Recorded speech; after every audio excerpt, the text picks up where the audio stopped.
Le terme dictateur ou tyran est péjoratif à l'époque contemporaine, mais cela n'a pas toujours été le cas, notamment dans la Rome et la Grèce antique où son sens était plutôt mélioratif.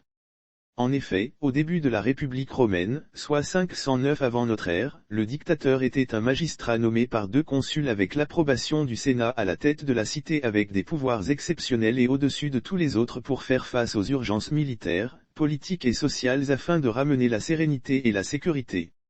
Dès sa nomination, il nomme un maître de cavalerie, sorte de chef d'état-major ou premier ministre, et établit son propre agenda en conformité avec ses missions en consultant les assemblées des citoyens, même si son pouvoir n'est pas soumis au droit d'appel au peuple comme les autres magistrats. Cependant, son pourvoir ne pouvait excéder 6 mois, qui correspondait au temps nécessaire pour mener une campagne militaire efficiente. À la fin de ce délai, qu'il ait réussi ou non sa mission, il est tenu, tout comme son chef de la cavalerie, de démissionner.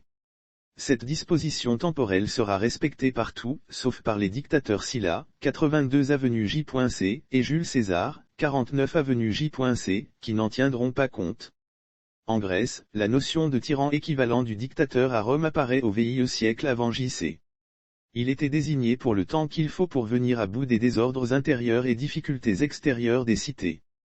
Cette non-limitation formelle de son mandat a permis à des dynasties de tyrans régner sur certaines cités, même si aucune n'a pu se perpétuer sur 3 générations.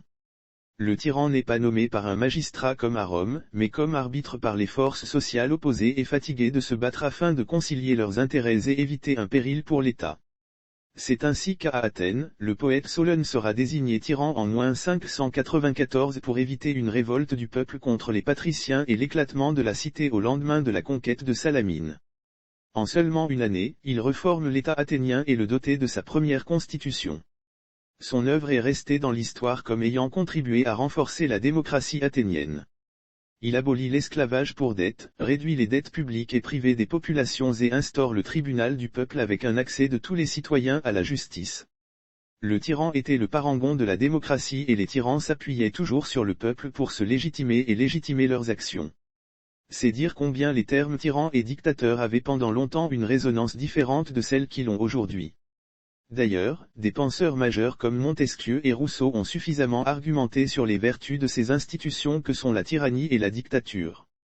Après la Révolution française de 1789, pour préserver et pérenniser la République qui venait de naître contre les adversités internes et externes, Robespierre se drapa lui-même du manteau de dictateur. Machiavel avait bien avant loué la dictature comme l'instrument qui a sauvé la République romaine. Pour lui, sans ce remède, la République serait tombée. Aujourd'hui par contre, tyrannie et dictature sont des termes péjoratifs qui désignent des régimes totalitaires et autoritaires. Cependant, on est autorisé lorsqu'on est instruit de la fonction et des prérogatives anciennes du dictateur et du tyran, à faire un parallèle avec les agitations politiques qui secouent nombre de pays africains depuis plus d'une décennie et les accomplissements comme au Mali et au Burkina Faso. C'est un fait établi que l'opinion publique africaine, dans sa grande majorité, est déçue par la gouvernance de nos États en termes d'opportunités de réalisation personnelle, de gestion de la chose publique, d'égalité des chances et de souveraineté nationale et internationale. Ces récriminations deviennent carrément existentielles avec non seulement les paradigmes de sécurité dans des pays où des milliers de personnes innocentes sont tuées presque impunément depuis trop longtemps par ceux qui sont identifiés comme terroristes, mais aussi et surtout pas le sentiment populaire que l'incapacité des autorités découle avant tout de leur inféodation à une puissance étrangère dont elles protègent en priorité les intérêts au détriment de ceux du pays. Les populations confrontées à ces situations attendent que leur gouvernants soient à la hauteur en prenant des initiatives d'autorité pour le seul et unique intérêt de leur pays. Toute défaillance ou hésitation de leurs dirigeants en la matière est interprétée comme une incapacité d'assumer leurs charges constitutionnelles et un élément de disqualification. C'est dans cette situation délicate que se sont retrouvés les anciens dirigeants maliens Amadou Toumani Touré, Ibrahim Boubacar Keïta et burkinabé Roch Marc Kaboré. Les coups d'État dont ils ont été victimes ont été largement inspirés et suscités par des populations très remontées qui ont forcé la main aux militaires pour passer à l'action. Toute chose qui explique que ces derniers ont l'onction d'une large majorité de l'opinion qui ne manque d'ailleurs pas de célébrer à chaque fois.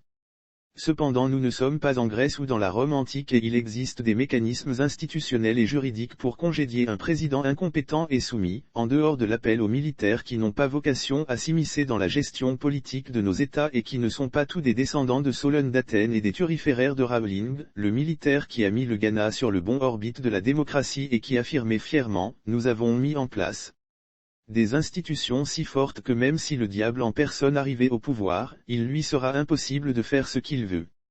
Bien sûr ces mécanismes et garanties juridiques et constitutionnelles ne peuvent être activés que dans le cadre d'un État de droit et jamais dans un État patrimonial comme il en existe 20 et 100 sur le continent.